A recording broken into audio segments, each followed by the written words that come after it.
Welcome back to the Boys for Life podcast. We are on episode 16. 16. Holy the big cow. 16. 16. The sweet 16 Sweet of the 16, show. baby. We are growing up right here, Wow. right in front of the listeners. I love it, man. I love it.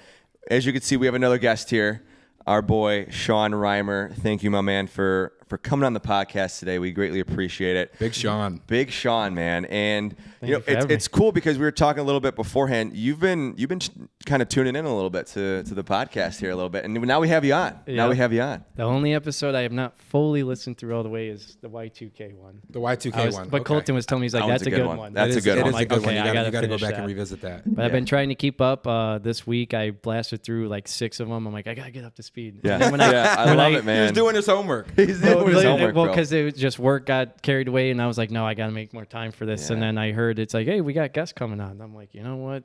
I'm just going to give it a shot. Let's do it. Give it a shot. Yeah, for sure, bro. Let's see how this goes. And now you're here, man. Appreciate Now you're it. here. We really Thank you for appreciate that, having me. brother. We really This is do. awesome. Yeah, man. So I want to kind of want to just, dive right in here a little bit. So a little backstory. So Sean and I have known each other, since I think it was 2005. I think we met. We played Wheaton Rams football together. Wheaton Park District. Wheaton yep. Park District. BGYFL. BGYFL. Bill And George Bill Youth George Football Youth League. Football League. And Oh they my changed gosh. their logo. It was the blue and orange Ram, not the traditional gold and blue ones. Yeah, Like the so St. Louis it's Rams actually back in the wow. day. I honestly, I'm glad you brought that up. So when I played in 4th and 5th grade. We were like the old St. Louis Rams. Yep. Old St. Louis Rams colors, the gold, like Yep. the navy blue. It was sick. Yep. And then we had actually the actual Ram on the helmet, the decal on the Yep. helmet. And then the year after, they changed it to orange and It's like white orange and blue white and like a navy blue. Yeah. And what I heard is that the gold and blue was too much like Wheaton North, so they added the orange in there to have it for Wheaton, Wheaton South, too, yeah. which makes sense, right? Yeah. Which makes sense because it's both Wheaton it's schools. Wheaton. It's everybody encompassed into one. Yeah. But it's like, come on now. Like, I mean, it's kind of bullshit because we're Yeah. Wheaton North guys, but like I understand. I understand it coming from the Wheaton Warrenville South perspective. Yeah, no, completely get it, man. But yeah, man, we played football growing up together. That's kind of how we met. We played. We were actually on a Super Bowl team. I don't know if you know that. We were on a Super Bowl team back in You guys won it? 2005. Yeah. Yeah. We played another Wheaton Rams team at Wheaton College. Wow. Yes. We were both undefeated, and we finished 12-0 on the season. Okay. Yep. It was awesome. So what position did you play? I'm assuming you were wide receiver. Wide Born and receiver. true, always from day one. Always since day What one. about you? I was right tackle. Okay, so they had you on the defense. line. They Had said, him on "Yo, the put line. this, Which is get this guy in the funny. line." Because looking back at it, I was like one of the smallest guys, height and weight-wise. I was like, I don't know why I'm on the line. You know, the coach saw something in you and he said, "You know what? That's the spot that you were going to do the best in." Yeah. Yeah. So there we go. And you went undefeated and won the Super Bowl. So obviously Undefeated. the coach put together a nice little lineup. Right. I mean, I'm not sure who the coach was, but we should give him a shout out. His Yeah. name's Yeah. Mark Hergage. Mark Hergage, shout out. Mark okay, Hergage. okay. I see what you did there. I see what you Yeah, did there. you got to give Pops a shout out. So that was a great team. it was fun. That was man. a lot of fun. It was fun. Now, did you play any other sports like growing up, or was football mostly your main sport? So growing up, my parents were huge into soccer. And Okay. my dad's philosophy on that was at a young age, teach your kids how to play sports so they Like know that. teamwork. Mm-hmm. I like that. And I can say from experience, I won't say any names, but I know a few friends who didn't do sports as a kid into their teens. And even up to today, they don't do any teamwork. Yeah. So it Wow. ingrains in your brain. Yeah. But we grew up playing soccer, so it was Chicago Fire at the time. They changed their logo too, because it used to be the Wheaton North colors, like we were saying, the white and blue. And Yeah. then they changed that to red, like completely different logo. Yeah. So we did soccer from kindergarten to 4th grade. Okay. I was telling Colton before I came on today that I was like, yeah, I'm talking to a buddy who I played football with. My mom's like, I signed you up for football? And I'm like, yeah, Mom, you signed me up for football. So I love it. 5th grade and 6th grade, I did it. Yep. But the 5th grade was the old school colors they were talking about, and 6th grade was the change. Yeah. But 6th grade, we didn't play. That's when they branched everything off. I was on the silver teams. They did Yeah. gold and silver and weight Yeah. classes. Yeah. So, yeah. yeah. That's right. They had like varsity. They had like gold, silver. Like it was like 80 pound, 90 pound, 100 pound. and then they bumped it up to like 93, Wasn't like it like, it was like 138 or something like that? 118. Because that's what me and changed Wilson it up. played. Yeah, Okay. they were being generous for some guys that were eating Ronnie Steakhouse back in the day. You know what I mean? Yeah. Beefing up a little bit. They want to give them extra couple lbs is what I had. I played Rams 1 year, bro, and it was 1 year? 8th grade. And I was on a team with Greg Scandor, Jacob Van Dyke, and everything. And we ended up playing Wilson's team in the game to go to the Super Bowl. The semis. Beat him in the semis. Let's go. We beat him on the home turf at Monroe. go. And then we went on to beat Clark Gary and Glen Ellen. So I played 1 year, and Rams won the Super Bowl. And Let's go. There we go, baby. There we go, baby. BGYFL holding that trophy up. Let's get it. Retired awesome. right then and there. Retired right then and there. Well, went on to play at the Falcons. Yeah. Okay, there We you North, go. baby. We A couple North. years at Wheaton North. I yeah. love it. I love it. But yeah, it was just mainly soccer, then a bit football. Did you enjoy soccer? I did up till 4th grade. My dad was the coach for most of my years. He taught us, if you want to get involved with your kids' hobbies, coach them so that we Yeah. can monitor everything. Okay. Yeah. So it was fun up to that point. Football, I didn't have the best experience with, but I was as I am now, I'm a very quiet, keep to myself kind of guy. Yeah. Like I heard in the podcast earlier, it's like Jeff is the perfect hype man. So I'm like, I guarantee there's gonna be a game if Jeff and I ever play. I'm like, he would be the guy to get me going. I'll hype you up, baby. That's all it Because is. I'm the Do your quiet thing, guy. Colt. Do your thing, baby. Because I'll be the guy who'll be like, yeah, I'll hit a 3, and I'll be like, all right, get back on D. You know what I mean? I'm Yeah. just that guy. Like Yeah. a Kawhi Leonard. It's like, yeah, I'm here. So Yeah, I'm here. yeah. The silent assassin. The silent assassin. I like Sometimes that. those are the best, though. Like, They don't really sleep are. on the silent assassin. Sometimes they say that. He's quiet, but he just dropped 35. You know what I mean? Like, he just balled out. Kawhi Leonard, Sean Reimer, Julio Yeah, Jones. exactly, I love it though. exactly. I love it, man. So I know we talked about how we met. How did you guys meet? You guys met recently. I think you guys were talking It about, was right? more recent. It was last year. Was it? It was last February, bro, at that Super Bowl party. Yeah, that was when. Yes, that was when yeah, we officially 22. met. So, Wow. ironically, with that being said, we were chatting just on Snapchat. Like, hey man, I got a Super Bowl party. You should just swing through. And I think at the time you're just like, I'm just gonna invite who I know. And then I remember coming to the party. I'm like, I don't know anyone here. I was just like, this podcast. I'm gonna take a risk. Come Yeah. out here. So I come out. I see Jeff. I remember this moment. We went into the kitchen. Jeff's like, hey man, thanks for coming by. And Colton was like, Sean. In the corner I haven't of the seen him in kitchen years. table Yeah. in the dining room, and Yeah. I was like, Colton, and I was like, dude, we haven't spoken in years. It's been a minute. Yeah. Like, was perfect. We saw Perfect. each other at the Wheaton Park District Hooping. Yeah. Yes. I was a camp counselor there, and I know you were getting in there, getting some runs in back with in the some guys. 2010s and Uh-huh. early 20s. So we saw each other, but we didn't chat like we are Yeah. now. And then you invited me to that party. Colton and I were kind of like, let's just hang out, let's see how this goes, because Yeah. you were grilling, you were doing your thing. Yeah. So Doing it's his like thing, baby. Jeff's Salmon, got a lot guac, going and all on that. here. Salmon, the smoked salmon. salmon. Oh, Yeah, so that was good. a Some fun of the party. best we'd ever heard, by the way. So if you have Jeff coming and grilling, Yeah, there you definitely go, bring them baby. out. Big You won't be W. disappointed. Yeah. For all the fans out there.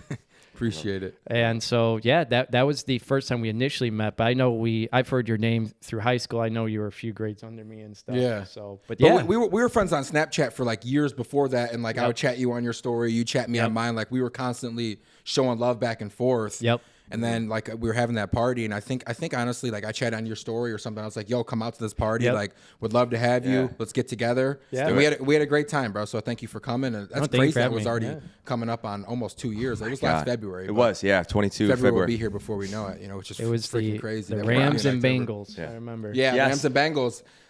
Not quite the team that we wanted to win that night because I was in that Jamar Chase jersey. Remember I that know you Wilson were. was hitting Yeah. his too, Yeah. and we were Yeah. going back and forth. But it was a good game. It's a great game. Good time, great time. Great We time, went in the dude. batting cage and everything downstairs. that's right. That, Remember that was that a lot of cage. fun. Yeah, going it was down a good there. It was night. a good night. Really It was a good great night for sure, man. So yeah, but that was the first time we initially met. Yeah. And since then, it's just like what we do now. We just, like you said, you've been running recently. I'm like, oh hey, that's pretty cool. Yeah, So it's just been love, man. quit Always hitting up. support, Yeah. which is big. I love that. I But love that, man. so I know that you had mentioned before the podcast 8 kids. Mm-hmm. I'm really curious Yeah. to know how that was growing up in Wheaton. Yeah. 8 siblings, big family. Yeah. Talk Huge. to us. Yeah. That's a lot, man. It's a lot, Yeah. man. That's like a basketball team in reserves. Yeah. I mean, living at the Reimer household. Starters and bench. Yeah, exactly. And Right. the coach and the assistant coach. what I'm Like, saying. you got a Yeah. full team. Yeah. So growing up in that house, many people, if you lived in Wheaton, you'll remember it was a big white house with 2 black lions right in front of Memorial Park and a block away from Adams Park, right in downtown Wheaton. So in 2000, my dad and mom saw this house, it was a huge fixer-upper, but they're like, we need the space because of the 8 kids. Yeah. Or there's 8 of us total, but so 7 siblings, but 8 kids. And at the time, my oldest brother was just going to college at Western WIU. And then my second oldest brother was a junior in high school. So I was 5 when we moved into this big house. The house before that, we lived on Harrison, about 5 minutes away from the current that big White House. Okay. And it's funny because I'm saying White House as if it's the president's office. The big White House. Everybody listening will know exactly what you're talking I'll about. just Not say- the one in D.C. though. This is Wheaton, Illinois. Yeah. So Wheaton, the big White House in Wheaton. And so we moved in. As a kid, it was really cool because I was, at the time, my elementary school was right down the street, Longfellow. Longfellow. You could see it from my front porch. And then Franklin Middle School was a block away. So we were at the perfect location, and then Wheaton North was a mile away. Yeah. Because you would take Northside Park, just take those prairie paths the into back it. roads there. Yeah. The back roads. Go right down Main Street, right where the smokehouse used to be, RIP Smokehouse. Yeah. And get that left. Yep. And just take it right there. Boom. Exactly. Easy access to everything. Okay. So moving into this house back in 2000, it was very cool. My first memory was when I was 4. So I was about 5 turning 6. My birthday was in June. And that summer, it was all about moving in, just having fun. We got this nice new big house. We knew we had a lot of projects. But as a kid, being the youngest boy, too, my dad's like, you don't have to do anything. Wait till you're older. Yeah. I made my first best friend, shout out to Tyler, who lived right across the street. So him and I went to Wheaton North. We actually went to summer schools together. Okay. 2 there. We went to Longfellow, Franklin, the whole spiel. And so I would say the grade school years, my parents are very well known for throwing giant St. Patrick's Day parties. Okay. And Okay. so Yeah. they did at the Harrison house. I remember one party there, and it was packed. So I remember being in the backyard for that one. But at the Wheaton house, we hired bouncers at the front door to not have underage drinking. We had the back doors locked. We had all this security. Wow. And Legit. This is the president's house right That's here. what I'm saying. Locked down. The Secret Service. yeah. And at the time, my mom was like, you're a little young, but if you want to start making money, we got a deal for you next year. So I'm like, all right, I'll wait for this deal. So in grade school, we had fun with that. We started playing soccer. Like I was saying, my dad coached pretty much every year I did soccer. It was at the tail end, and he was like, hey, I got to stay in shape. You're the youngest kid. And then I have one younger sister. So he's like, I'm kind of wrapping this up. We got to keep things moving along. Yeah. My older siblings would teach me, but as a kid, I'm like, I don't want to care for any of this. I just want to play games. And so that was grade school. So soccer was a lot of fun growing up.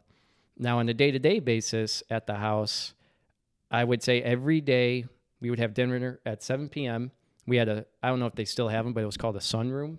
It was a room right next to the dining room. Yeah. It's kind of like this where you have nice ambient lighting. You can just look out and have your tea or read a book type of deal. Mm-hmm. So we'd have our dinners in the sunroom. And every day my dad would be like, okay, we go from the youngest to oldest. Everyone talk about their day. So we would do that, and that was nice because we would hear about everyone's stories. Yeah. Some days, that. some That's days awesome. siblings would Yeah. want to talk. Some days siblings are like, it was just a normal school day. Some days they were now having a big family. Let's get into the real stuff because that's the boring stuff, right? Yeah. So let's get into the real stuff. There were some dinners where, particularly my 2 oldest brothers would like to argue. No fist fights that I ever encountered, but they would like to argue. And it was a small room for a dining room, which I found odd because our dining room was way bigger and next to us. So I think maybe my dad might, in my dad's mind, he's like, hey, we should maybe make this closer, more sentimental. Yeah, a little bit more intimate, right, with the Yeah. family, 100%. And so dinners were nice, but they would always be an hour and a half long all the time with all that. Whoever did not set up the dishes or the side dishes or the meal always did dishes afterwards. So everyone knew their routine. They either did setup or tear down. So that was good. And then let's say kindergarten and first grade were good. I made 2 more best friends from there, Thomas and Mike. We had a great friend group growing into elementary school and middle school. It's hard not to say or so. Yeah. So it's you're cool. good. It's like you're on the spotlight. You're good. It is I love hard, this bro. though. This is It cool. is. Though. This Yeah, is cool. and trying to be interactive. Yeah, no, 100%. So that grade school was a lot of fun, and outside of soccer, I know I could tell I am not the normal person in the sense of I'm a introvert, but I like to observe a lot. Yeah. And so a lot of times growing up with the chaos of a home like that, a lot of the siblings fought. Ironically, I was the only sibling that did not fight with anyone. The only Really? one. So all my siblings, sisters and brothers, they all had some kind of beef with someone else in the house. And then my mom was like, "Hey, can you do the laundry?" And I'm like, "Sure." And that was it. I was the quiet guy who was like, "Yeah, I'll be here. I'll help out."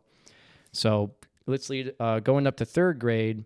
Once I became old enough to do this job, I was on garbage duty for the St. Patrick's Day parties. Garbage duty. Yeah. I was on All the garbage cups duty and everything. Yeah. But the crazy thing is, we had 6 tubs throughout the house. Every 20 minutes, all 6 were filled. And they Wow. were tall gallon tubs. They weren't the typical ones you keep in your kitchen. Wow. That's crazy. So, and at the time, being a small guy, I was like, "Mom, this is heavy." But she's like, "Yeah, I trust you. You can do it." And I'm like, "Okay." And one day I asked her, I'm like, "Mom, how many people are at this house?" And the highest count the bouncers got was 650.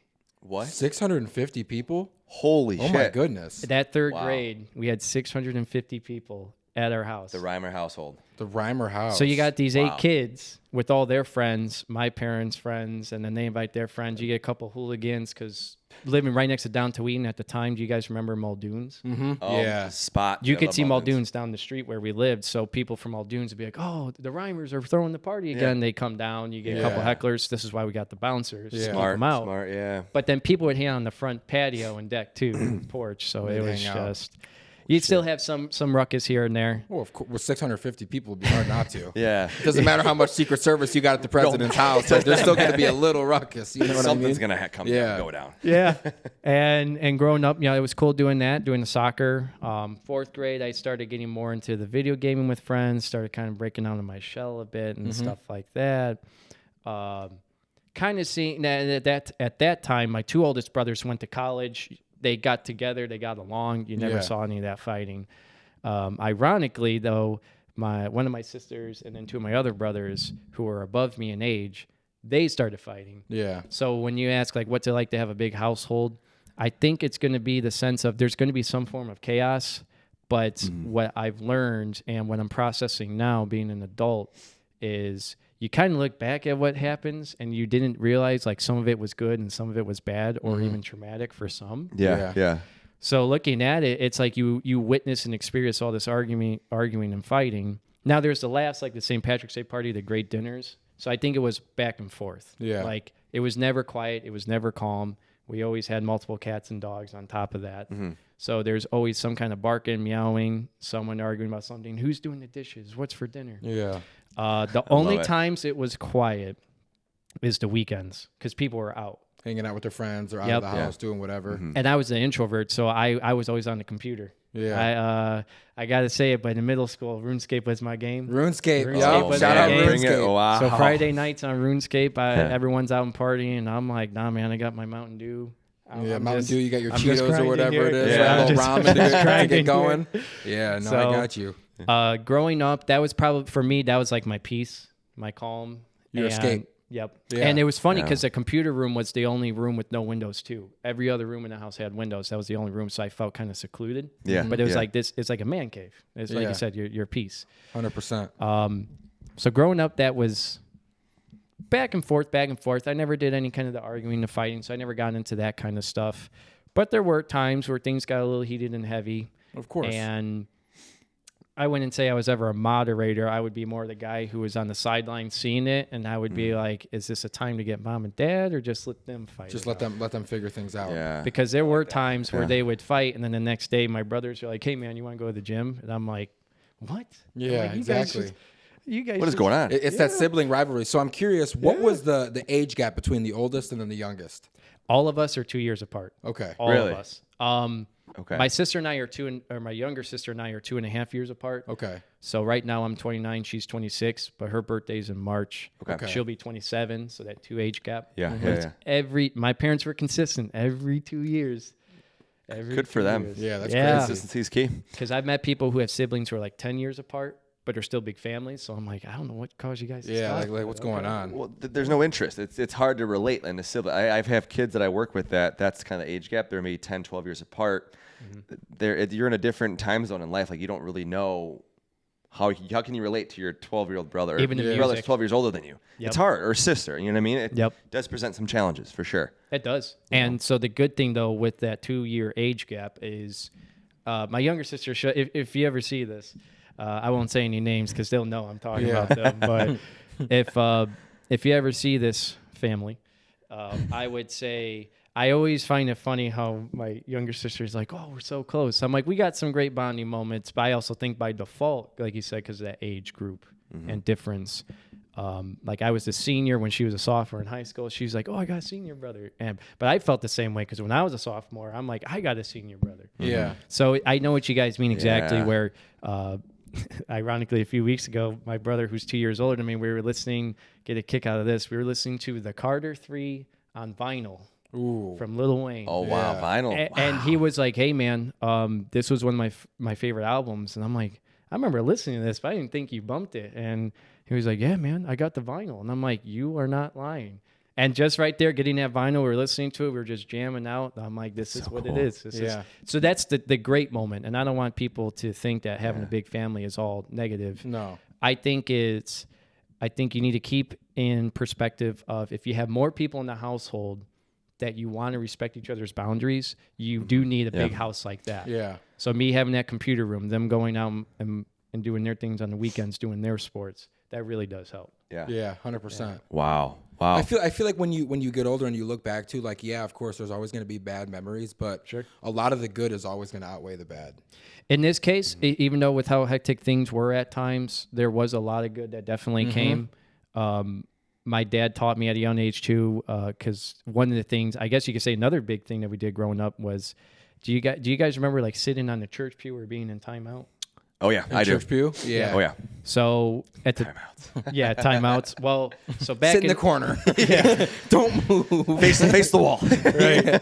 So there were times where, as a kid, we had 2 church pews, and the oldest would sit on one, and we call it the 4 oldest and the 4 youngest. The 4 oldest sat on one. They got more of the lectures. The 4 youngest is like, you need to do this chore, you need to do this chore. And at the end of the day, if my parents came home from work and saw everything was not done, we all had to sit down and hear the lectures.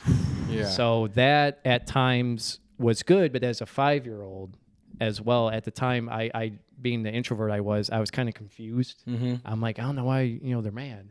But growing up now, it's like, okay, I get why they're upset. They didn't do their chores. But then my dad taught me, where I should get to the point, my dad told me, you were one of the few kids who just listened.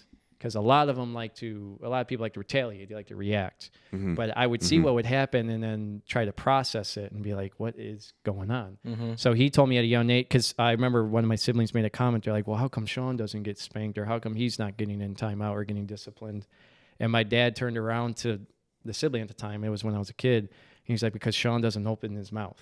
I was like, wow. Smart man at a young age. But I at the time though, I was scared. That's why it wasn't because I was smart. I was like, I just didn't want to open my mouth to be lectured like that too. No, 100%. So that's another thing, is respecting people's boundaries, knowing their space, knowing what they're comfortable with, what they're not comfortable with. You do have to push your kids like my dad did. I do appreciate they did that coaching. Yeah. Because it does definitely help with stuff like this, being in an environment you're not used to. Definitely. Put you in that position to be like, I love that. how can you get comfortable being uncomfortable? Definitely. That's huge. Yeah. That was I got a thing. question. I kind of want to get deep for a little second here. Yeah, no, go for it. So I'm thinking. I love it. I'll try to keep up. you have all these siblings in the house, right? But you only have 2 parents. So like, how was the parental relationship like with all the kids, like maintaining those relationships? That's a and, great like, question. Kind of keeping that sanity, right? Because it's like every single kid 2 years apart, like you're in soccer, she's in soccer, he's doing his own thing, and it's like everything's going on at once. Like, how are your parents keeping that tight knit? The simple answer, and again, great question. The simple answer is my mom was a nighttime nurse and my dad worked during the day. So my mom, if she wasn't sleeping to work the next day, she would watch us during the day. Okay. And then my dad watches us at night. He did a typical 9 to 5. He was in IT. My mom's an ICU nurse. So shout out to my mom, because during COVID, of course, that was very tough to deal with. I'm sure. Yeah. But that's how they did it simply. Wow. Now, to get more in depth into it, I would say they the 2 oldest brothers, honestly, I still ask them these stories because I'm trying to figure out, like, how did you guys do all this? Yeah. The 2 oldest brothers said they would babysit us a lot when we were younger because mom and dad would be at work or something. So I don't remember much because I was very young. My oldest brother was 11 or 12 when I was an infant. Yeah. So I can't say much in that regards. But growing up in the big white Wheaton house, I would say everyone knew their role for dinner. Everyone knew what chores they could do, but the oldest brothers definitely helped doing the fixing up at the house. We fixed up the garage, we fixed up the attic, we did the basement. I think all rooms except for a couple we did not touch. Okay. So I didn't do any of the handyman work in that regards, but ironically what I did help my mom with was a lot of laundry and dishes. Yeah. And then that made me into a neat freak now. I love vacuuming. Like cleaning. Because I just put on my headphones, listen to my stuff, and just get lost. Just go. Yeah. But with my ADHD, multitasking in my brain, it's like I'm vacuuming, I'm listening, I'm able to stay locked in. Yeah, 100%. So I think what we all did was just know our roles. And I could guarantee you, talking to my siblings, they'll say different. They'll be like, oh, no, they were a punk. Or, oh, no, we just dealt with you. You guys are sensitive, you know. Yeah. They'll always say, like, you four youngest never got it like we did. And of course. That's how it goes, though, being siblings like that, right? And that's what we're saying, though. It's like this. It's different parenting at different times. Right. Like you're saying, if there's a huge age gap, there's going to be a difference. Yeah.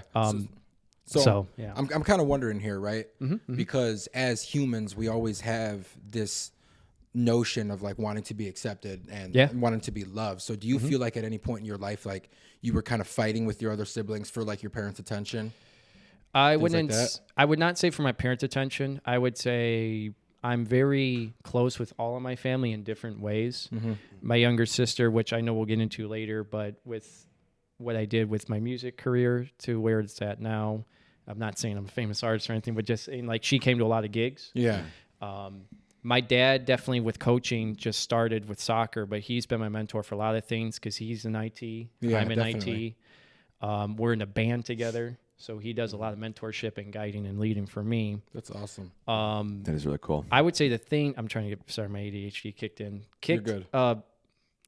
Growing up though, the thing that I actually struggled with was trying to get my brother's validation. Yeah. Because I was the youngest boy and I'm actually the smallest by far. I'm the same height as them, but growing up, they had all the muscles and everything. I was the skinny guy all the time. So I would say in grade school, I wouldn't say respect, but I didn't get much attention in regards to sports or playing on the trampoline or getting involved with activities with the family until middle school when I grew in height-wise. Because then in 6th grade, I went from 4'10" to 5'6". And then my brother, who was in 8th grade, was like, what the hell? Yeah. And all of a sudden we were playing basketball together. And he was like, you're able to shoot over me. And that was the moment where my brothers started passing me the ball more. That's when I'm like, okay, now I'm in the picture with my brothers. Because I do look up to them. Wow. I do try to learn a lot from them. I know one of my brothers, I'm renting my current living situation from him. And I do think family is very important in that aspect. But fortunately, it wasn't with trying to get the love from the parents. It was more the siblings. Because all of us have very different backgrounds with our interests. Yeah, definitely. But my parents, my mom was always there. She just worked. She always helped us out. And then my dad was either the coach or, hey, I'm doing something in the basement. Do you want to come watch me and learn? And I'm like, yeah, I want to watch. So luckily it wasn't with the parents, but with the siblings. With the siblings, yeah. So particularly with the brothers, not the sisters. So your dad was very like interactive with the kids. He definitely was very interactive. They both were, but my mom coached at first, but then once they started having 3 or 4 kids, my mom stopped. And then my dad continued. He stepped in. Yep. Yeah. I think it's cool though too, like being the youngest, like I have a younger brother, Trace, and like I think growing up was a little bit tough because we're 9 years apart. But I've also one thing I learned with him, and I'm curious with you, is that with being younger, like you said, you're able to like observe everything and kind of take things in, see things from a different perspective. Do you feel that's helped you a lot, like in your life as you got older and maybe more wiser, like with your career and work and everything in that nature? I would say the number one thing is it kept me out of trouble. Yeah. Yeah. Okay. Because people have asked me, they're like, my brothers are like, what would you do if we ever tried to fist fight you? I'm like, you would win because I don't like conflict. Sure. Yeah. But I would say observing definitely helped being the younger one, but also seeing what all my older siblings went through, seeing the mistakes that whether they created them or not, they went through and seeing, okay, this is not what you do to a car. This is not when you do when you're trying to, some of them did gymnastics and did some severe damage to their bodies. So I'm like, this is what you don't do Don't push those limits. Like people say go 110%, but in gymnastics and you're exercising 3 days every day, 6 days a week, you got to take care of your body. And it being young, we're limber, right? Right. Until you land funny on the high bar beam, and all of a sudden, bing, you're done. So I would say observation definitely helps, but also can make you overthink. Yeah. Sure. So that's the trade-off. Yeah. And I would say as the youngest boy, this is tough because it's real deep. Yeah. But it's good. I would say being the youngest boy, my oldest brother, I would say I loved what he did with the work on the cars and stuff. Mm-hmm. Second oldest brother, to this day, we play basketball on the weekends, primarily on Saturdays. So he was a really good guy in sports. He motivated me a lot in sports. Yeah. And then the third oldest brother, he's a drummer. Okay. So he got me into drumming. Okay. And then the fourth oldest, so the brother right above me, he's even more quiet than me, which is funny because I'm already quiet. Yeah.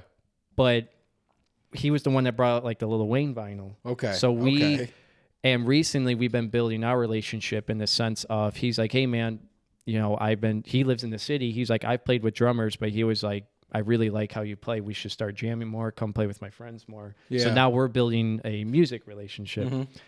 But him and I growing up, we shared bedrooms together, but we didn't talk much. Mm-hmm. He didn't play the same games as me, nothing like that. Yeah.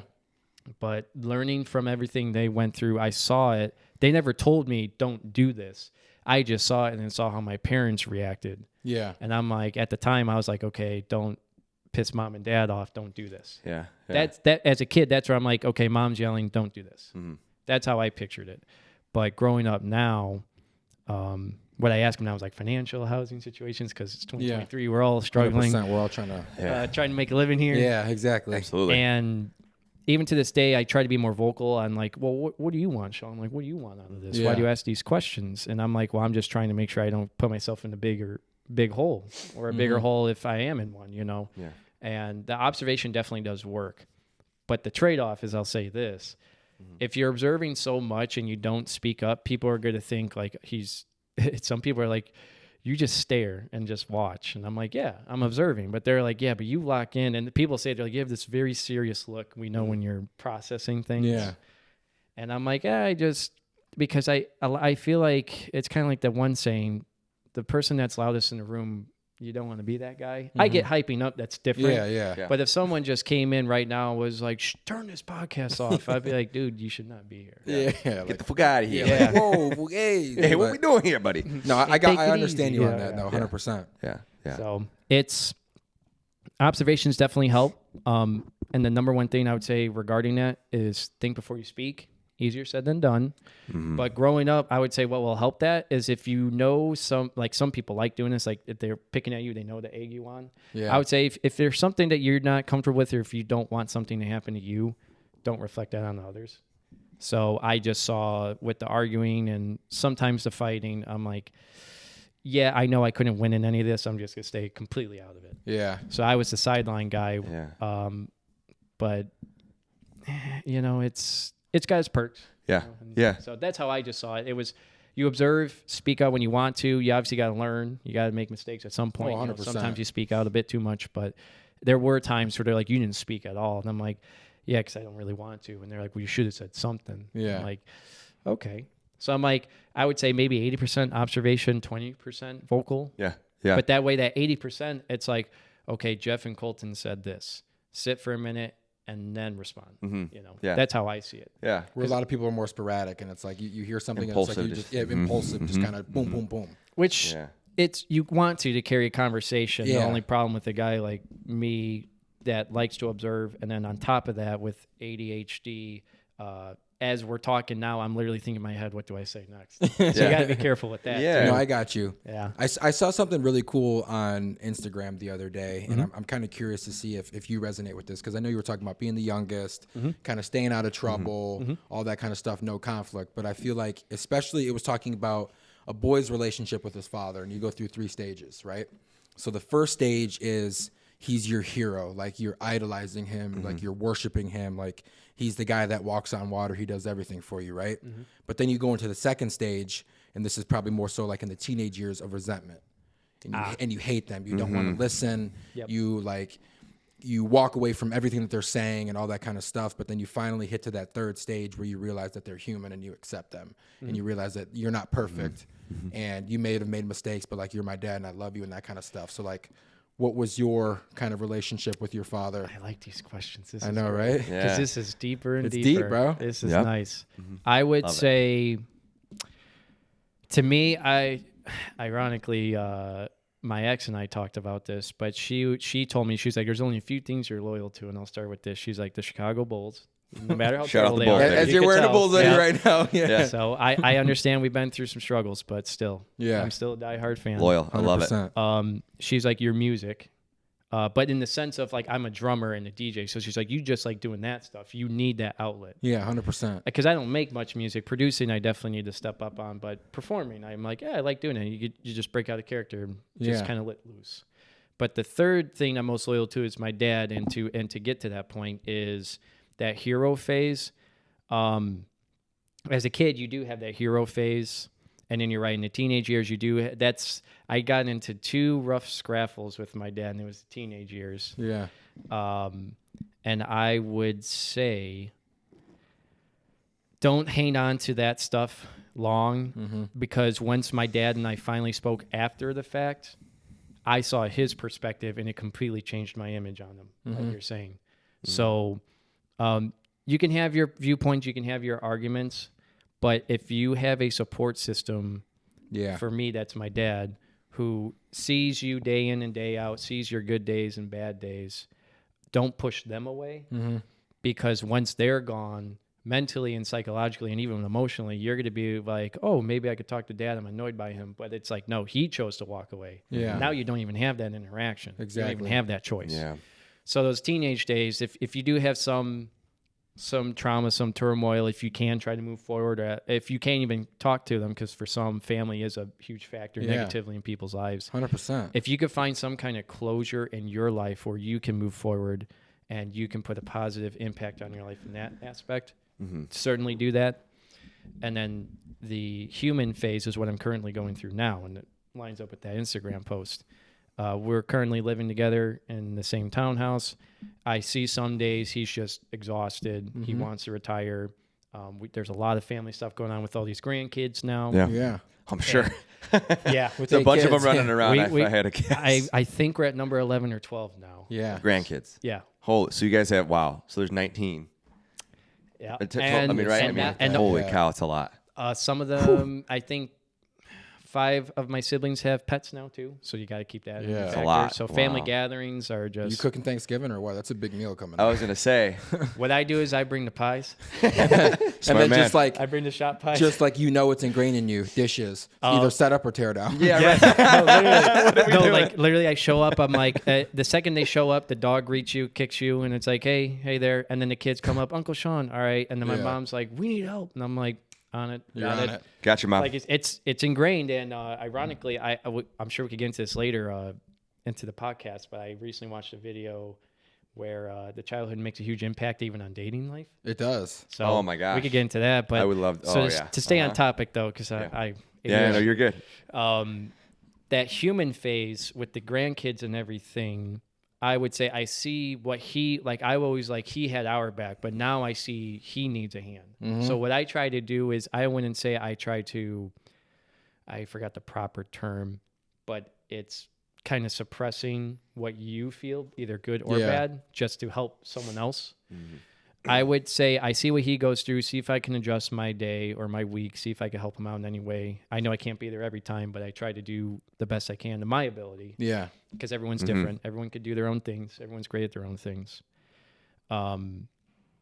And I would say for sure, I did think about this recently. I'm like, if there was one person, and I asked myself this, if there was one person you would have to be around for the next 5 years and you're in survival mode, who would that person be? And it would be my dad for me.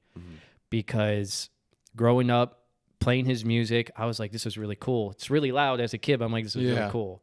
Grade school, I was like, Dad, I really like these speakers you're working on. And he gave me my first stereo.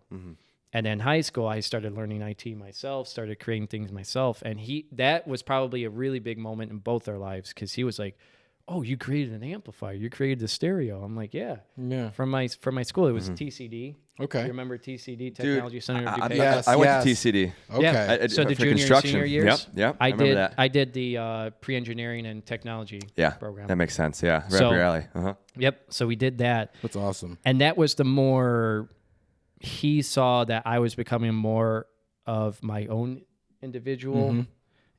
But he was also like, okay, now you can start taking over. Yeah. Going into college, I always, ironically, this is both good and bad. I thought about this recently too. My ex and I, we had a very long talk. It was very recent, because I remember talking to Colton. We were working through things, and very recent we had to end things. Sure. But I thought about this. I'm like, I lived with my parents my whole life, just because it saved costs and everything. Yeah. We all know, like, college, it's not easy. So I never moved out, essentially. But with that big house, I had my own space. So I got to get away with doing projects, working out in the basement, stuff like that. And at that time, I kind of realized everything I thought my childhood was, where it's like, wow, these parties, they're always here. These cars, these nice cars are always here. All of a sudden, the cars start breaking down. The parties, there's not as many people. They can't afford as much. And then the reality kicks in of like, yeah, those good glory days are kind of past us. We'll still do it, but it won't be at its peak like it was. Yeah. And that's when I finally seeing the sides of my family, but my dad particularly, where he was like, can I just have a hand? And I'm like with a project, he's like, no, I need help around the house. I'm like, oh, okay. And that was like, I wouldn't say he was vulnerable, but more of, yeah, you're not a kid anymore. We need you to become an adult. You kind of, it like wakes you up to reality. Yeah. And it kind of makes you emotional thinking back on it, right? Yeah. That's crazy. And both good and bad. I mean, don't get me wrong. It's hard to hold back some things, but for him, it was a big eye opener, because ironically, that made us even closer. Yeah. Because that's when the real deep talks, I would be like, Dad, what was I like as a kid? What would I do with this? And he's given me the best advice, probably because I hung around him the most. Yeah. But he also, just like how I observed a lot, he observed me. Yeah, of both course. good and bad. Of course. So he was like, you're great in this field, but like there are times where he's like, sometimes we have to be careful what we say around you. You could be the sensitive type. Yeah. And I know from a male perspective, especially in the dating world, they don't want to hear that. But it's the honest truth. And I asked him, like, well, what do you mean? Because at first, that was the first time I was like, well, what do you mean? It was a reaction. And he was shocked, because he was like, oh, I've never seen you get this mad before. I'm like, because you just called me sensitive. I don't want to be sensitive. 100%. But he was like, you're sensitive in the sense of, if mom does this, it puts you in this mood. And that's when I knew it was deep. I'm like, so there's some trauma, there's some negative impact in my life. So it's like, okay, so this is a sensitive topic for me. It's not that I'm going to be sensitive about every single thing that's said to me, but there will be certain things. Yeah. Everyone has their good days and bad days. They all have their own problems, right? So that was a big eye opener, but then what I did is start asking him more. And I'm like, okay, so what would you do if I brought this equipment to this gig? What would you do if I bought this car instead of that car? Yeah. We got real deep, and he told me, he was like, this is a Sean car. This is not a Sean car. And that's all he would say. And that's when I knew that bond was getting better and better. And fast forwarding up till now, I think it's probably the strongest it's been. It's definitely the toughest at times, because there's a lot going on in the family. They're going through a lot right now. They're ready to retire, stuff like that. Yeah. But I'm really happy, and still to this day, I tell my coworkers, they're like, we've never heard of someone being a family band, one, and two, my dad and I, we both work from home, so we have our wireless headsets on for meetings. I love this. If you ever watch this, Dad. And my favorite moment is, shout out to Dad. Shout out to Dad. Always shout out to Pops. Mops and Pops is what we call them. Mops and Pops. Love it. And it's funny, because he'll come down during lunch. He has his headphones on. I have my headphones on. He just gives me a quick pound. Because we look at each other. We know exactly what he was like. Mom's upstairs. She's sleeping for work. We're both in our meetings. Quick pound, make our lunch go. But then when dinner time comes, he's like, how was your work day? I'm like, it was this. I've had definitely both good and bad. Yeah, of course. But then now he's like, I just can't stand this one guy at work. And I'm like, oh, really? Why is that? And it just, growing up, I'm like, so now I'm that outlet. Yeah.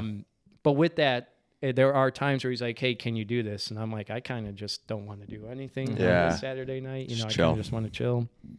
But I would tell people, for anyone who does listen, it's like if you can keep that bond and keep the strength of the bond, you're going to have moments where it's going to get bumpy. Him and I had a few arguments in the teen years and a couple in college.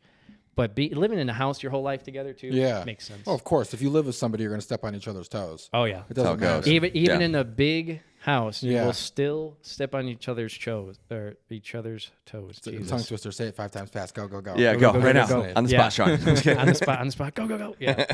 But I would say the crazy thing on top of that is even having a big house. And at one point, it was just me and my parents. They were trying to sell. Yeah. So they're like, everyone moved out. I was the only one. I was finishing up school in college. And I graduated when I was 26. So I did 4 years at COD, I did a couple classes every semester. And then the last 2 years of COD was full-time, get through it. And then 2 years at IIT, just blast through it, get the bachelor's. Definitely. So at 26, we're trying to sell the house. And very quiet house, very quiet environment. But even then at times, he would just be like, look, we're trying to sell the house. And I knew he was looking at me because there were times he was like, can you show the house? We're going to be gone. Mm-hmm. And I'm like, I don't know. I'm not a realtor, you know? Yeah. But he was like, trust me, you've been here so long that no one knows this house better than you. And that bond, that's heavy. That bond is like, he was like, I'm putting my trust in you. But I felt like, oh, I don't know, Dad. You know, like you look up as him here. It's like, I don't know if I could do this for you, Dad. But he was like, just be yourself.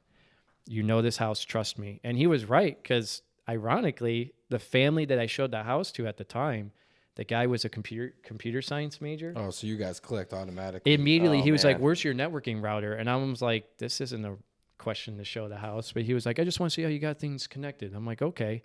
We go down the basement. I show him stuff, and he was like, is your dad in IT? And I'm like, funny you ask. A lot of us are in IT. And we just went off. Yeah. He was like, so how's the structure of the house? And I just showed him, like, here's all the pipes and everything. Because it's an older house. The house, if anyone ever looks it up, the house, there's an article on it now, but the house used to be a hospital. Really? Back in, it was built in 1918 or around 1910s. A lot of rich history there. There's a lot of history. Wow. Could be haunted then with all those people that were going in there. It is, yeah. That stuff says it all. My parents don't like me saying much, but we did sell a house. Yeah, we have seen some things. Nothing negative. Yeah. But we have seen things. I'll just say that. Okay. If we wanted to get into it, we could, but wow. Because at the time my parents were like, don't say anything. We're trying to sell it. But now I'm like, now you're like, oh, whatever. Yeah. So I want to get into what you've done with the next chapter of your life. But I think the last thing that I want to say in this regards with the family thing, because I think it's key, right? Obviously, everybody's grown up with the family, the good, the bad, and the ugly. And I think one of the most important things in life is the art of reflection, looking back on things, dissecting it, analyzing it, and just, diving deeper with it. And I think once you kind of hit that humanizing aspect, right? And I think it happens obviously with your father and with your mother, and you hit that humanizing aspect and you reflect on some of the things that happened. Now, as we're getting older, right? We're working these big jobs. We have these financial struggles, all these stressors of just growing up in life, right? The reality hits. I think when you reflect back on your rebellious days and all the fights with the parents, you kind of realize a lot of the stuff that might have been going on behind the scenes. Yep. Right? Like, could you imagine now, like, working a long-ass week at work, you've got bills coming up and all this and that, and then your son or your daughter is getting in trouble, and it's like, now you kind of understand why Dad blew a gasket. Right, when I broke the window, that's going to cost him like $4 or $5 grand to replace, and he's struggling. And it's like, damn, you look back and you really appreciate all the things that your parents do for you. Now. It's like looking back on it now, it's like, dude, I love my dad more than anything in this world, and I would do anything for him. Yeah. Same. But it's like looking back on it, when I was like 15, 16, it probably didn't seem that way. But my dad knows that now. I try to call him every day. I try to see him every single week, and it's just like, that man means more to me than anything. He means more to me than anything on this planet. Right. So. Yeah. And to add to that, it's it's funny is living with my parents. The reality that I'm feeling now is I thought to myself, I'm like, well, Mom and Dad leave. I'm officially by myself completely. Right. What will I do then? And this was a reflection of I think it's okay to share this kind of stuff, but I just realized like there's more maturing to life than just getting a job, Oh, getting 100%. that car, having that career, having a partner. It's more of, as you as an adult, are you where you want to be at that current moment? And that's what I'm reflecting a lot on, where it's like, okay, recently went through a breakup. It was a tough one, but I'm here. I tell myself, I'm like, you know what, no matter how negative it is, still wake up. Yep. So that's one thing I tell myself. And a second thing is, it's deep for my parents, but a lot of their friends are passing away. Yeah. So now they're dealing with that on top of trying to retire, on top of the 8 kids with their lives. So it's crazy, because then I think about it, I'm like, I can't even process it. I don't even know how they lived it. Yeah. And then it's like our parents are getting older. They're going to start having health issues and things like that. It's like, it Yeah. really starts catching up to you. Yeah. You know what I mean? Yeah, it does. And I wouldn't say I don't have anything against my mom, but I truly do believe, like, just from experience, I think by default, because my dad and I were in the same fields, we're in a band together and everything, we're just closer. Yeah. But I will say, from a mother who had 8 kids on top of that, as hard as it was, I think about it. She did 3, 4, 12-hour shifts every week, night shifts, come home, make sure we're up for breakfast in school, slept 4 to 6 hours maybe, and then made a big dinner. And we had portions where it was like 5 to 10 pounds. And that'd be gone within 2-3 days, if that. Crazy. Yeah. So like back in the football days when we started the original podcast, we came back from football, ate dinner, went to bed. Yeah. But mom always had dinner on the table, Ready. no matter whether she worked or not. So as much as I may have my differences with my mother, I would say more than my dad, she still showed up every day. And even to this day, you see them struggling now, like you say, and it's like, well, what can I do to help? But it's sometimes you look at them and it's like, I don't know if I can help, because I can't help if your friends are passing away. Yeah. But it's like, I could try to visit you, but it's like, that's not going to help because we live together. Right. Yeah. Right. So Sometimes all our parents need, man, is just a shoulder to lean on. That's it. I think one of the hardest things that I've Yep. ever had to see, bro, was in agree. January, my grandma passed away, and watching my dad cry. And it's like all It's I could tough. literally be was just literally put my arm around him Yep. and just be like, just let it out. Yep. Sometimes that's all they need. Yep. Because Showing up. recently, just my showing up. my That's it. dad was he was just like, I'm just tired. That's all he said, and you could see it in their body language. I can't say it's to the extent of what you just experienced, and I'm sorry to hear that. Yeah. But Part of life, man. Everybody it dies. is. It's an unfortunate part. Yeah, of I know. life. It's still there, but I know exactly what you mean. I've yet to see my dad tear up. I think that's the one thing he never wants to see his kids do, because I remember, I think 2014 or 15, one of his brothers passed away, but he passed away from a cancer, but he hid it from the whole family. He had cancer until the week he passed away. Wow. So we didn't even know he had it. And my dad, the only thing he said to me is, he was like, you better talk to your siblings when you're older and tell them this stuff. But he looked me dead in the eye and said that. And I knew, I'm like, he ain't playing. Yeah. He's not playing right now. So you got to, those moments, it's like, keep them with you. Be careful who you share it with, because people use that against you. And Yeah, they will. that's another Yeah. thing I'm learning, is I've opened up a little bit too much about some things, and people are like, well, you need to do this with your life. And I'm like, I don't know if I want to do that. Yeah. Yeah. So that's the whole reflection of reality, like you're saying. Is this really 100%. what I want? Yeah. Yeah. So it's one thing he just told me is, now I don't have a brother. You have 4. So he has 1 brother now. Most of them passed away, and he was like, he sees the one, but he sees the other one. He's like, yep, he's going to pass any moment now too. And he's like, I don't have a family. Both grandparents are gone. My mom's grandparents are gone. She doesn't even talk to her siblings now. And that was another huge thing, was growing up, when you talk about the childhood of a hectic life. I think extended family makes a big impact, because for my mom, she doesn't talk to anyone now Yeah. at all. And I might be sharing a little bit too much, but I'm trying to share it because it's what they said to us in that regards is, we should have stood up to you kids when you were younger, and we should have stayed more closer to the family, but in a positive aspect. We should have spoke up more on the things that were happening. Yeah. So, because ironically, growing up, we're like, oh, we thought we got it bad. We had timeouts, spankings, fights, this or that. And the stuff my parents tell us, it's like, that's nothing. Yeah. So how their perspective on life was, we gave you a better life than we had. And I don't know if that's true, if my parents do see this, but that's a message that I always carried with me, is when you're saying, back in our high school days, when we do get rebellious, is what exactly did mom and dad go through that they didn't tell us? Yeah. That now we're finally understanding and learning about. So you're absolutely right in that aspect, man. It's a game changer, and you want to be there. But then at the same time, they're like, no, you go live your life. You go find your partner. You go do what you need to do. But I do tell people this, to end that topic on a good note, is I'm going to keep playing drums in my dad's band until he can't play anymore. Yeah. Because I guarantee you that the moment I stop playing music with my dad is probably the moment music will not be as fun. Because being that mentor my whole life, he's no longer in the picture. It's going to be a very big impact. Yeah.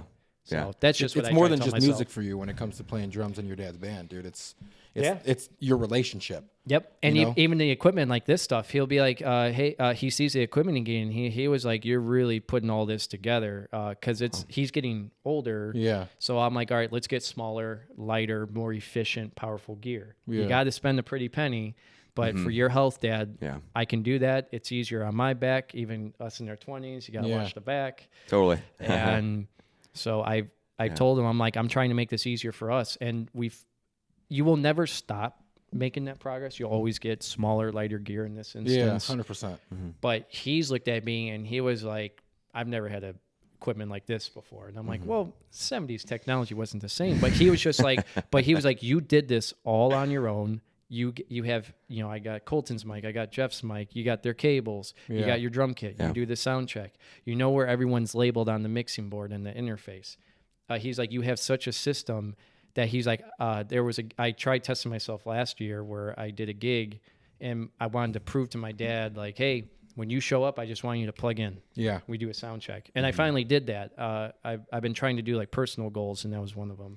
100%. Yeah. I love that, dude. I really appreciate you sharing that because I know it's not always easy to kind of reminisce and maybe some of those more challenging days as a kid. And especially in like having Thanksgiving dinner every day at your house with all those people, right? I mean, it's 100%. A huge meal you guys had.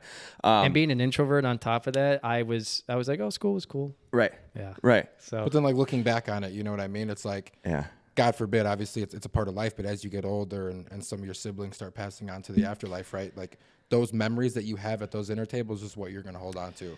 Yeah. Those are one of the biggest memories. The St. Patrick's Day parties is always, ironically, 650 White House Secret Service. White House, baby. I'll say this. I know which sister who will know if they do see this. When we would drive to NIU Friday nights, I don't know if you guys remember this artist, Roy Jones Jr. Yeah. Man. Can't be touched, can't be stopped, can't be moved, can't be rocked. We played that every Friday to NIU when she went to school, and that was some of my fondest moments. That'll still get me fired up. Because I swear. I'm the kid, again, I was a kid where it's like, oh, I like RuneScape. And she was like, do you like rap music? And at the time, I was into Red Hot Chili Peppers being a kid. Yeah. But I was like, oh, this is really cool. And she would just blast it. And she'd be like, get into it. Fired up. And also I'm like, yeah, I like this. This is pretty good, actually. Turn it up. And she was funny because she was like, okay, look at you bobbing your head. I'm like, I'm doing something to this, but I'm here, Yeah. So it's those moments when you look back. I try to tell myself if something negative happens, because something recently happened very negatively in the family, I don't think it would be fair to open up just yet. Yeah. Totally. Regarding one of my brothers. But what I did notice at that time, all of my sisters reached out to me and was like, can we talk to you? And I was like, hey, that was cool. Because I'm the youngest brother. I'm younger than all of them except for the youngest sister. Yeah. So it was cool to kind of be that shoulder 100% for them to look at. Wow. And so when I look back at that, I'm like, when something happening like that happened, that's what I meant by you don't suppress everything, but it's okay. Something just happened in the family. I wanted to play video games, push video games aside, be there for them. Yeah, 100%. Because video games can wait till tomorrow. If things went more south in the situation, family won't be there tomorrow. Yeah, family won't be there tomorrow, man. And then, like Fuck you said, the Xbox or whatever, dude. Like that shit's always going to be there, you know? And that's the, what's the proper term? It's the priorities. Is it like the personal pleasure? There's some term where it's like you put your things in front of everyone else no matter what. I get personal growth and personal time, but this was like just a random day where it's like, yeah, I could play games. A little Halo or something, or it's like, I could be there for my family. Yeah. You know? Choice is yours. So I just told myself, I'm like, knowing my parents, and this is where you say the impact as a childhood, if my parents were talking to me right now, they would say, go to your family. Yeah. So that's when I knew, okay, 100%. everything that you want to do today, push aside to tomorrow. Yeah, Go it'll be still there be for there. family. Yeah. The last thing I'll say, because it's been a pretty family-heavy episode, right? So love it. I want to say it to all the listeners, please, if you got siblings or parents, reach out, tell them you love them, tell them you appreciate them. It's the Yes. small things like that. Yeah. Yes. Please do it. Yeah. Yeah. But now we can get on to some of the fun stuff, right? Yeah. So Sure. I'm Let's do curious it. on, you know, if you want to kind of talk about it. I don't really want to take, the words out of your mouth, but tell us a little bit about what you're doing on the side. I know you said you're a drummer and a DJ, so talk to us. I like to, so I try to, I was thinking about this because a lot of people know me personally, so it's hard to, because I wear a mask when I perform. I try Yeah. to hide my image per sense or Your whatever that word identity is. or whatever. Yeah. But- no, I get it. I get it I too. don't think I'm big enough to be like, oh, I have to hide my identity in a sense. But for music, ironically, I learned baritone in 5th grade. Okay. And I knew as a kid I liked rhythm. I liked feeling the music. I know people are like, "Oh, you could feel the music." I'm like, "No, the baritone was burn, burn, burn. Like it was just Yeah. in your face, very bass heavy. You felt when you played the note, you felt it vibrate through your body because you had to use the I forgot the part, but it was the part that you would blow the notes into, the mouthpiece. The reed. Yep. Yeah, Okay, the saxophone. yeah. I played the alto. Okay, so Yeah. so you got it. Yep. So that part, No you idea could what's feel going the on over here. vibrations. Oh, It's the instrument. It's like the reed. musicians No, I It's get the it. mouthpiece, Yeah. the reed that goes in, which Yeah. generates the vibrations, which vibrations, create the yeah. sound within the instrument. Gotcha. So Okay. I learned that in 5th grade, and then ironically, people get so thrown off by this part. Remember when Guitar Hero first came out? Yes. Great game. My Phenomenal game. Shout out Tina. Tina loves that game. Shout out Tina. It has Gotta to give be her a every shout out. episode. There we Yep. go. There's a shout out. Tina and Guitar Hero. Yeah, Guitar Hero. So Do the fire and flames. there you go. I got you, bro. So back in middle school, Guitar Hero came out in like 05, but Guitar Hero 2 made the scene, and then Guitar Hero 3, Yeah. the Fire and Flames, that was like everyone had it, and then Guitar Hero World Tour. Yeah. I think those were the two most best-selling games, but at the time was Guitar Hero 2. My oldest brother was playing Guitar Hero. He was on expert, the hardest difficulty. And I was like, what is this, these buttons? And he was like, oh, it's called Guitar Hero. You just pretend like you're a musician. And at the time, that gave me the confidence to be like, I want to be like my siblings, but I can't play music yet. Yeah. So I actually just played the crap out of that game so much. A month later, my brother came back from college. He's like, hey, you want to play? We could do medium. I'm like, no, we're doing expert. Yeah. He's like, oh, you're feeling a little A confident little ballsy today. or something today, huh? And I actually beat him in the song. He turned me and he was like, fuck you.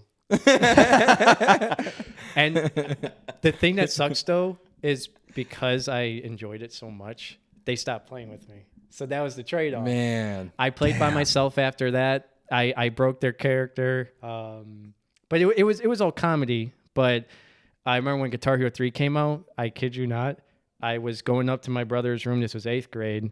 And I was just wanting to talk to him. I walk in the room and I see a giant TV, Guitar Hero. The game pauses and 10 faces look straight at me. And they're like, oh shit, Sean's here. That was all they said. And then my brother Pat's like, look, he literally came up to me. He was like, look, we just didn't want to play with you. We're sorry. And I'm like, and I was like, no, I get it. I'm like, is it because I beat you a couple years ago? Yeah, just messing with them. Yeah. And everyone started laughing. They're like, you're just, I don't know what, I didn't think I was that good at the time, but they were like, you're just good. It's hard to keep up with you. But I'm like, no, I'm like, at the time, it was the first time I'm like, no hard feelings. You guys have your fun. I'll go play video games downstairs, being in the big house. Yeah. And it was funny because I closed the door. I heard them. They were like, that was weird. He didn't get offended or anything.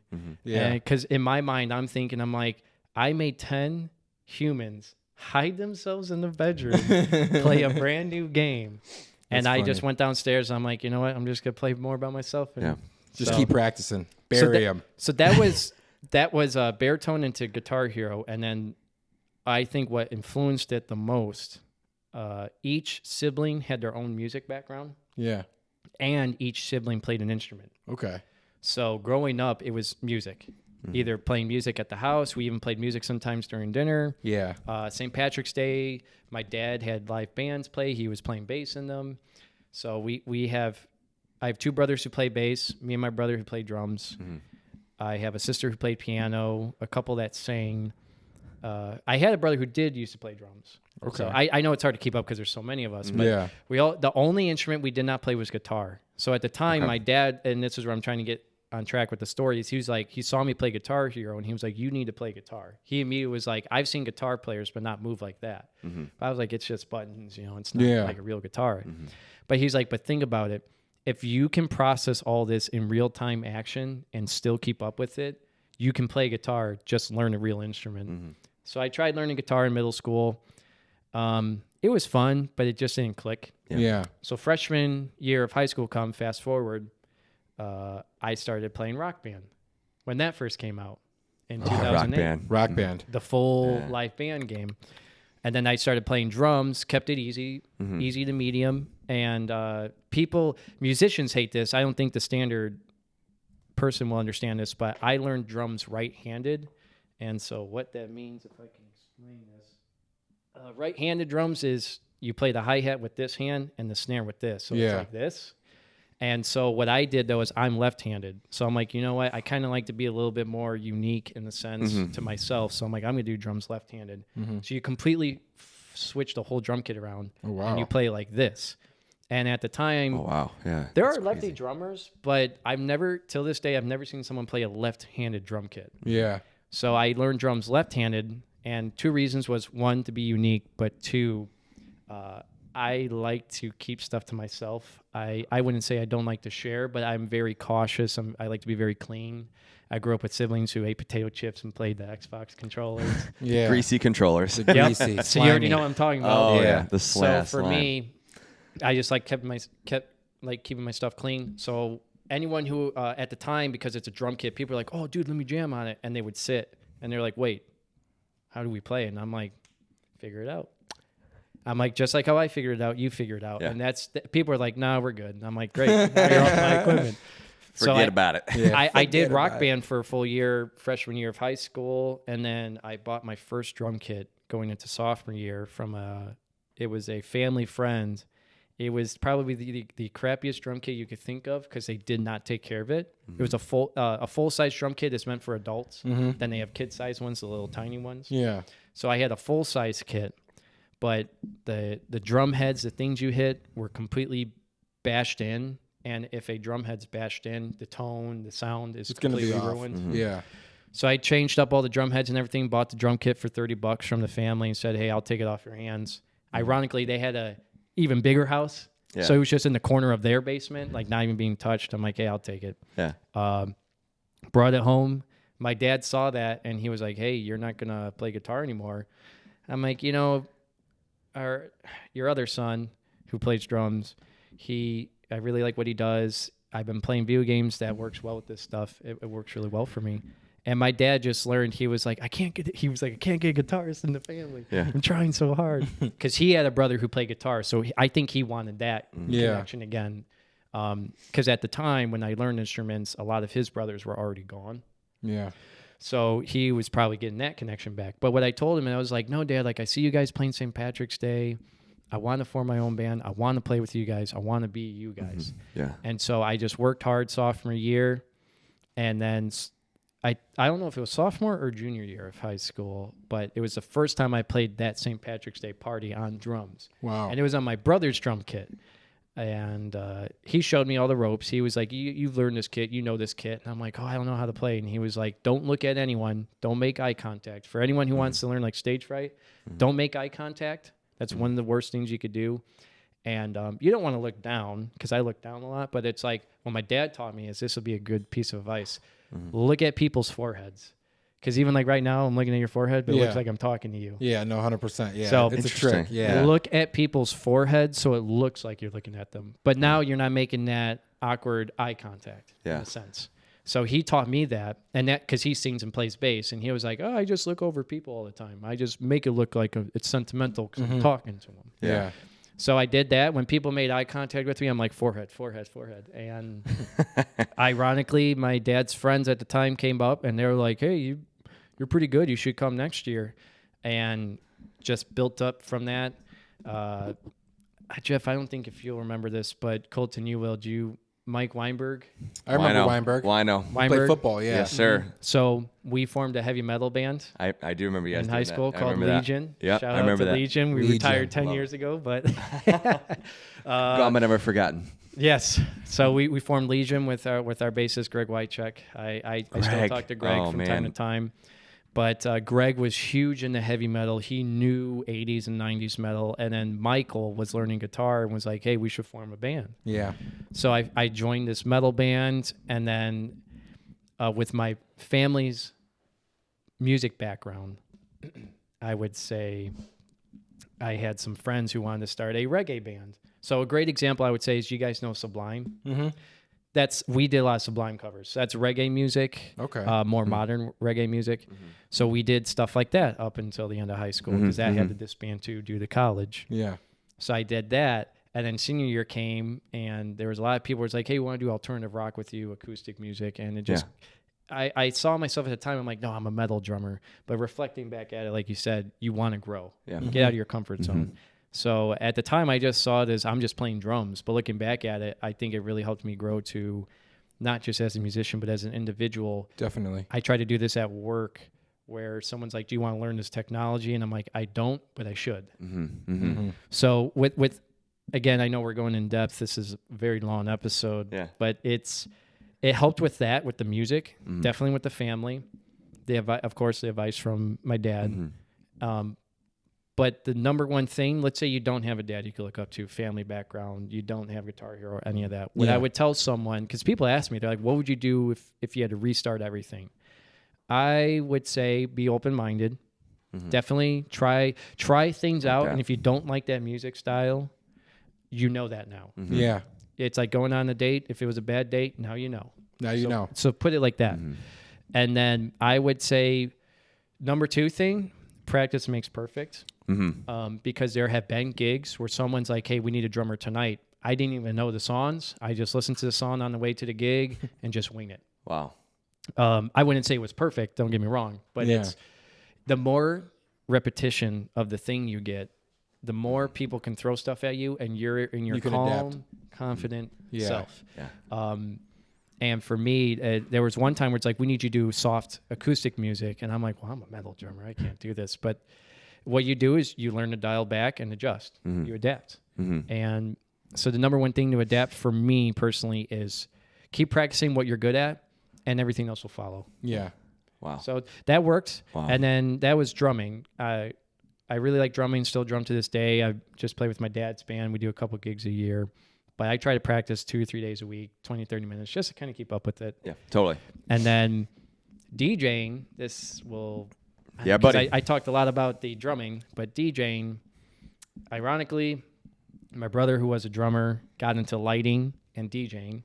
Okay. But at the time, technology was more analog. It's stuff like this. It's not like the iPad with the interface, the digital stuff. Yeah. So technology back then was a lot heavier, a lot bulkier. And I saw what he did, and I thought it was cool, but I was like, this kind of looks basic, though. I wouldn't say what he had was basic, but it's like, this is kind of basic, and that was just the technology then. So college came, and I would tell you, EDM as a whole came huge in 2012 and 2011 when Skrillex came out.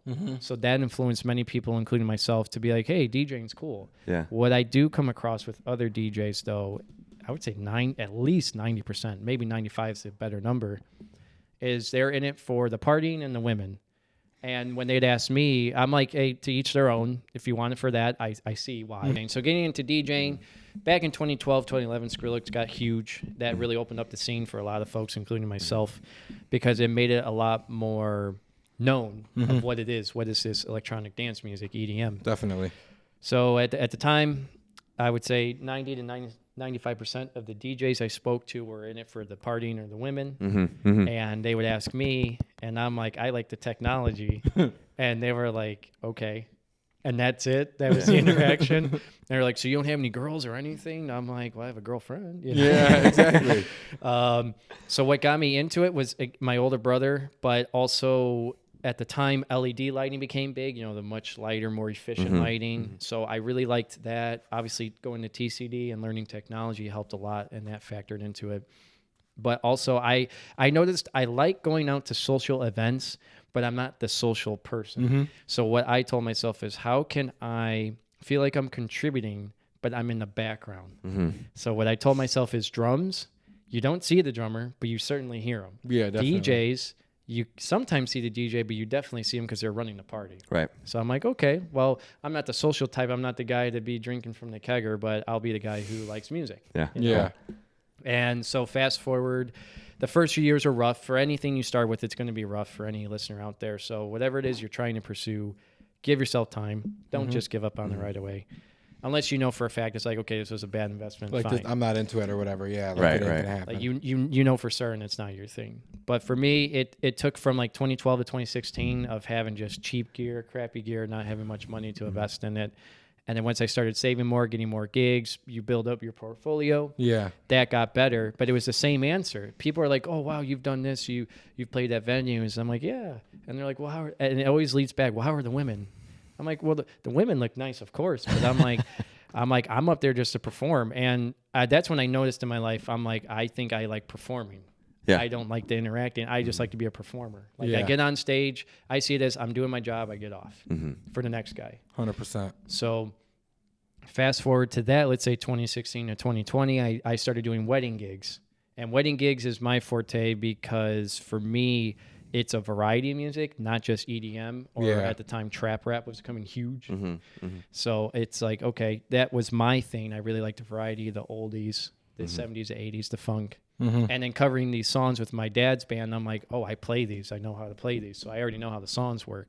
And so even doing like Hezzy's wedding, shout out to Hezzy. Shout out Hezzy, baby. Yeah. That was such a fun wedding because it was a great variety of music. And that's why I love any type of wedding. So that really helped. And then a lot of DJs were like, how do you make profit? And I'm like, from weddings. But they were like, oh, not from clubs. And I realized at this time, for any musician right now, any kind of venue or any kind of establishment are looking for free musicians because they want to make profit off you. Yeah. So be careful of that. If anyone's like, oh, you can open for this, but you got a 8 p.m. slot when doors open at 6. No one's going to be there. You might have 10, 20 people checking you out. So if you want to be the big act, you have to do those sets and those spots to get to that. Build up there. Yeah, build makes up. sense. You have to build up. There's no way you can just get your foot in the door and just skip everyone else in line. Doesn't work like that in life. So yeah. So just any musician out there, just keep that in mind too, in the back of your head. So weddings really helped. Learning more technology, getting more money to put into it, and then let's get to the more recent stuff that people remember me as, because those are like, yeah, you just started. So 2021, just like any other day, the Rave in Milwaukee is the venue.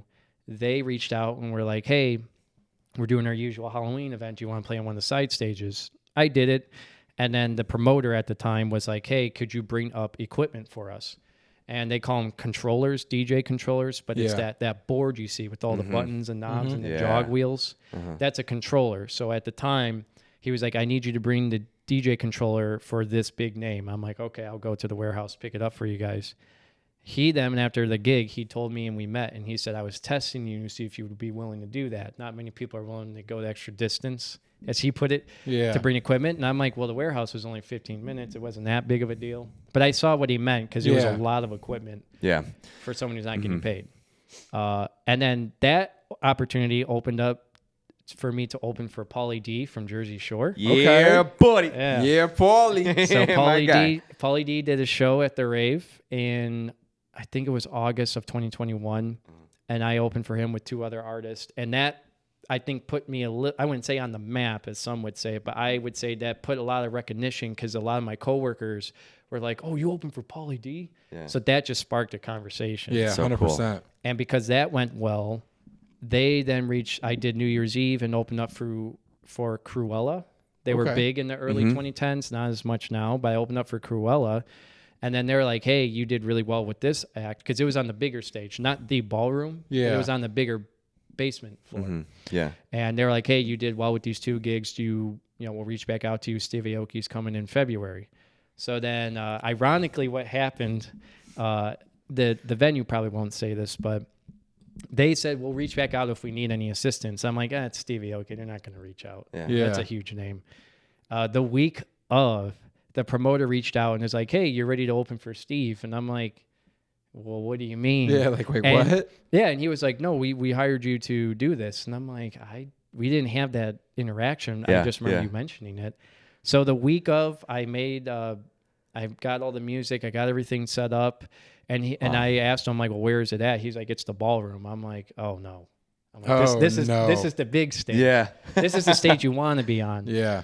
So I was the first act to open for them, but what they do is they open the doors at 7. I started at 8, but there was already maybe a couple hundred people in the room already.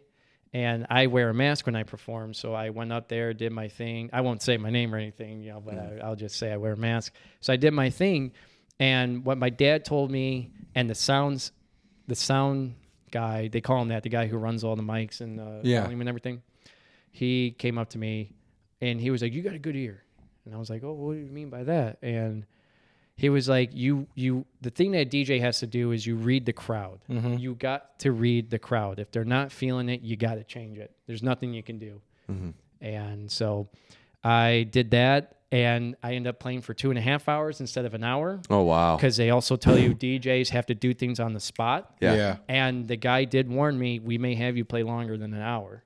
I just didn't think it'd be 2.5 hours. Yeah. So I was fatigued. I was tired. Met some people afterwards, talked to them, and it was a great experience because I got to be in the ballroom, got to be on the big stage, the exact same equipment Steve Aoki uses and everything. But the thing that people ask is, did you ever meet these people? And I said no. I noticed another thing for musicians is big name artists. I noticed a lot of them they show up in their car, play, and leave. Really? That's all it is. There's no interactions, right? I never saw Pauly D walk into the building. I never saw Steve Aoki walk in the building.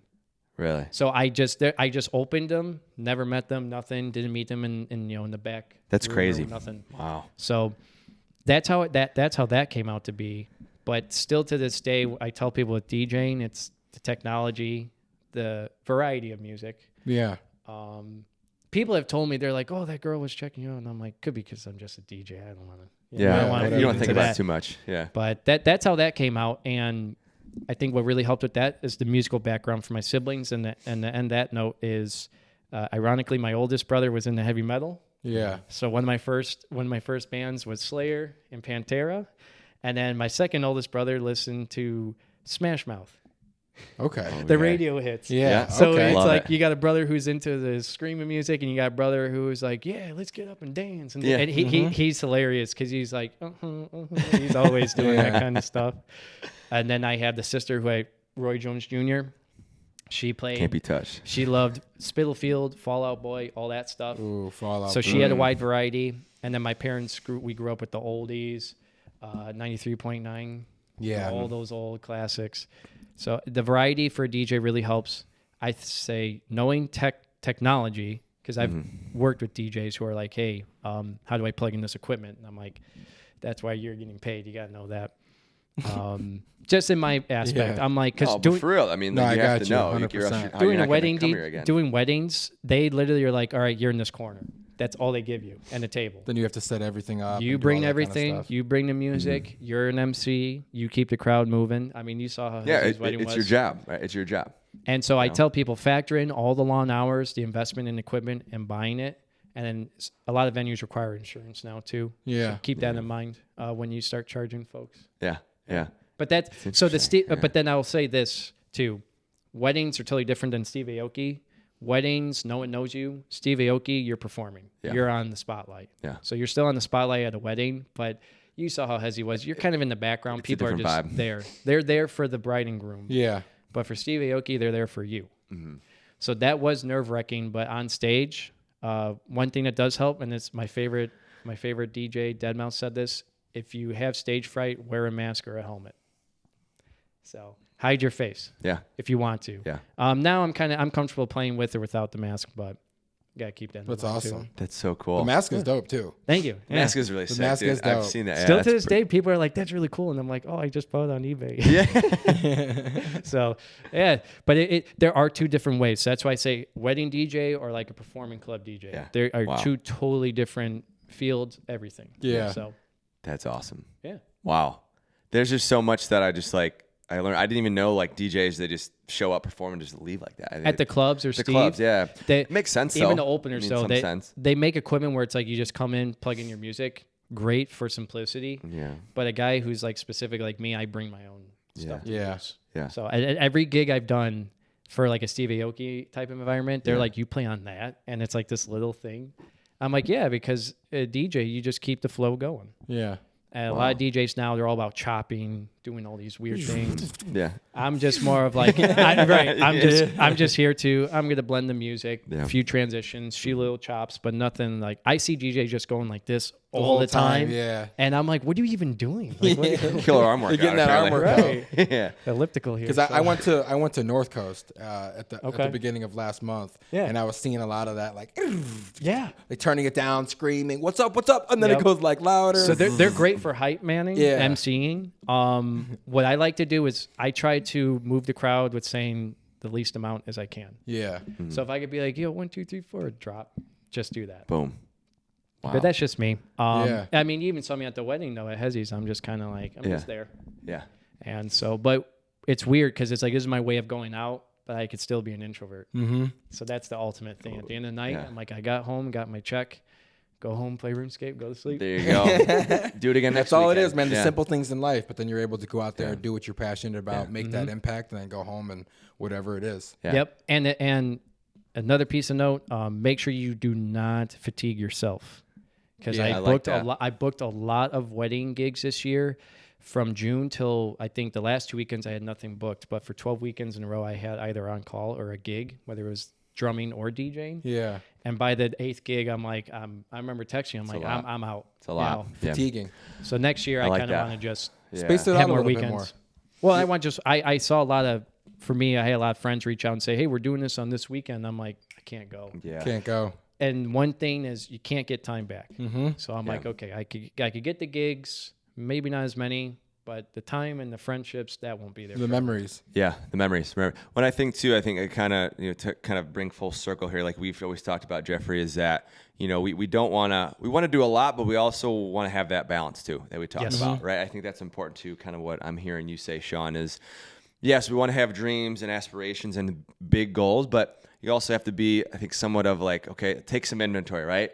Am I tired, right? Do I need some rest and recovery? I think you really instilled that in me because I always want to work out every day. And it's like, well, you want to be active, but how much can your body take at that point? Yes. You know what I mean? So Listen It was just like what we were talking about this weekend. We wanted to do another pod tomorrow, and I was like, bro, listen, honestly, I just need tomorrow to rest. just rest. Yeah. And that's I was great. like, I need it. Yeah, we all need that. You know what I mean? So It is balance. Balance is key. it is balance, man. And that's been awesome though. It's been awesome to kind of hear your perspective on that too, and kind of what we really I think our message is kind of have that balance, but also we want to aim high. We really want to shoot for the stars and take things to the moon, right? That's what we always keep talking about. We always say to the moon. And to add to that, I would say have high dreams, but also keep reality in the background.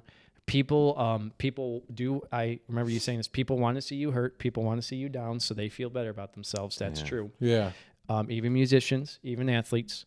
Not everyone wants to see you thrive or succeed. So what I did is at first I was that guy where I'm like, I want to be the Stevie Aoki opener, but now I'm like, everyone needs an opportunity. Yeah. Because you don't know what's out there. This could be the next Stevie Aoki. You know. You never know. Definitely. You never know. I love that. So it's good to have that.